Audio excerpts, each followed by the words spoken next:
On Tyranny, 20 Lessons from the 20th Century by Timothy Snyder. Prologue. History and Tyranny.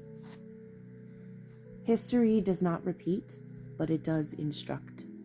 As the Founding Fathers debated our Constitution, they took instruction from the history they knew. Concerned that the democratic republic they envisioned would collapse, they contemplated the descent of ancient democracies and republics into oligarchy and empire. As they knew, Aristotle warned that inequality brought instability, while Plato believed that demagogues exploited free speech to install themselves as tyrants. In founding a democratic republic upon law and establishing a system of checks and balances, the Founding Fathers sought to avoid the evil that they, like the ancient philosophers, called tyranny. They had in mind the usurpation of power by a single individual or group, or the circumvention of law by rulers for their own benefit. Much of the succeeding political debate in the United States has concerned the problem of tyranny within American society, over slaves and women, for example. It is thus a primary American tradition to consider history when our political order seems imperiled. If we worry today that the American experiment is threatened by tyranny, we can follow the example of the Founding Fathers and contemplate the history of other democracies and republics. The good news is that we can draw upon more recent and relevant examples than the ancient Greece and Rome. The bad news is that the history of modern democracy is also one of decline and fall.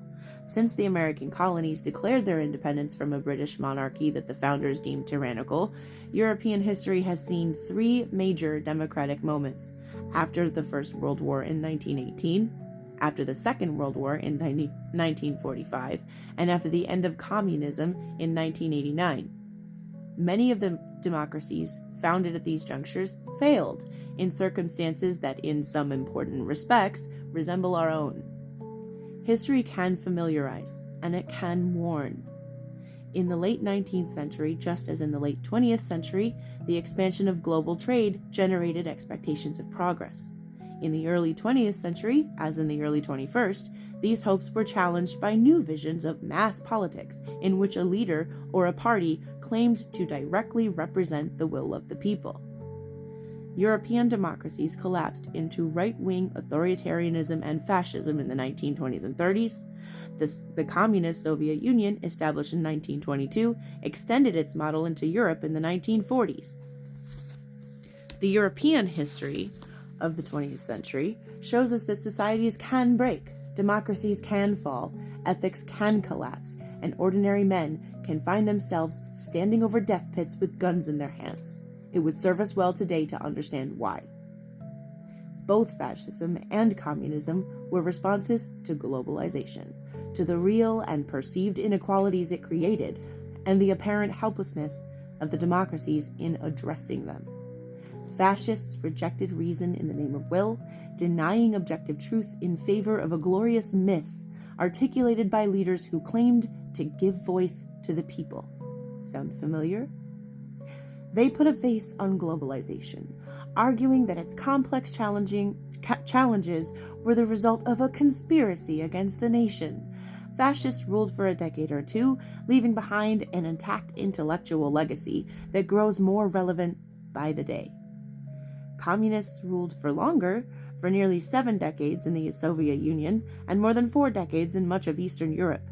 They proposed rule by a disciplined party elite with a monopoly on reason that would guide society toward a certain future according to supposedly fixed laws of history.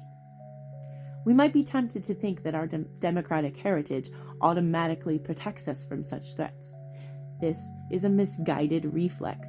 In fact, the precedent set by the founders demands that we examine history to understand the deep sources of tyranny and to consider the proper responses to it. Americans today are no wiser than the Europeans who saw democracy yield to fascism, Nazism, or communism in the 20th century. Our one advantage is that we might learn from their experience. Now is a good time to do so. This book presents 20 lessons from the 20th century adapted to the circumstances of today.